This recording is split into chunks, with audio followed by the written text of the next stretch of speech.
On December 18th, the Swedish Defence Materiel Administration, or FMV, announced that the submarine HMS Halland had been returned to the Navy after an extensive mid-term modification at Saab shipyard in Karlskrona.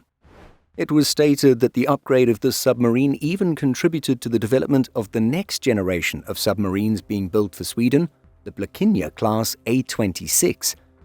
So for today's video, let's take a look at this latest development and the broader program to upgrade Sweden's existing subs.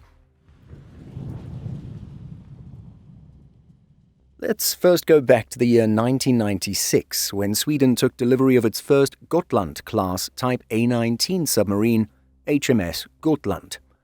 This would be followed by the commissioning of submarines HMS Uppland and Halland in 1997. After years of service, Sweden made the decision to extend the service lives of these boats, ordering a mid-life upgrade for Gotland and Uppland in the mid-2010s. It wouldn't be until 2022 that a mid-life upgrade contract would be signed for Halland. HMS Gotland and Uppland were relaunched in 2018 and 2019 respectively, and Halland would be relaunched in February 2025. The upgrades will see the ships operate well into the 2030s. Speaking on the upgrade of the first two subs, Gunnar Wislander, Senior Vice President, Head of Saab Business Area Kockums, stated, "Few shipyards around the world have the experience of completely modifying a submarine, creating almost a new ship. We are the only one having completed it twice within 12 months, first with HMS Gotland and now HMS Uppland. If you take into account that smartphones did not even exist when these vessels were launched at the end of the 1990s, you begin to grasp the huge leap submarine technology has taken during this period and how significant this midlife upgrade is." The FMV says that a large part of the central systems on board these submarines are the same as in the upcoming A26 submarines, the latest offering from Saab, which are being built for the Swedish Navy and were also recently chosen for the Polish Navy. The midlife upgrades have also seen several other key systems replaced with updated versions, including Sterling AIP, or Air Independent Propulsion, sensors, and command systems. As part of the work, a new section was added extending the submarines by 2 meters. In addition, nearly 200 different components and systems were replaced, upgraded, or installed on board. And so here are some basic facts and figures for the upgraded Gotland-Class subs. Total length, 62 meters. Width, 6.2 meters. Displacement after upgrade, 1,563 tons in surface position. Propulsion, diesel electric and Sterling AIP. Endurance underwater is said to be at least 2 weeks.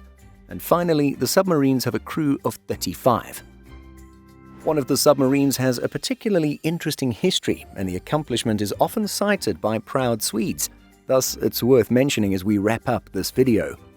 So, back in November 2004, prior to these upgrades, the Swedish government approved a proposal for the US Navy to lease HMS Gotland and crew for 1 year to participate in naval exercises. Arriving at the Naval Air Station North Island, San Diego in June 2005, Gotland operated as the opposing force, or OPFOR, during this time. It was said that during training, the Gotland was able to pierce Carrier Strike Group 7's defenses and even managed to take a photo of the USS Ronald Reagan off the coast of San Diego, which, in the context of naval exercises, qualifies as a sinking. So, partly due to Gotland's success, the initial 1-year lease was extended. Finally, in July 2007, 2 years after arriving, HMS Gotland left San Diego to return to Sweden. Pretty fun story, right? No wonder Swedes are proud of their submarines and submarine crews. To summarize, at present, Sweden has all 3 of its now upgraded Gotland-Class submarines back, and it continues to also operate the older sub HMS Södermanland. This submarine was originally built in the late 1980s as part of a 4-strong Västergötland class of conventional diesel-electric submarines. A lifetime extension for the vessel was ordered in 2022, and it was relaunched in 2024. With the upgrades, this submarine will remain in service until at least 2028. And so there's your introduction to the current state of Sweden's active submarine fleet. The first of the brand new A26 Blekinge-class subs will arrive in the early 2030s, and we have a video all about this project already out, so do check it out if you want to learn more. So, what do you think of Sweden's upgraded Gotland-class subs? Let us know by leaving a comment.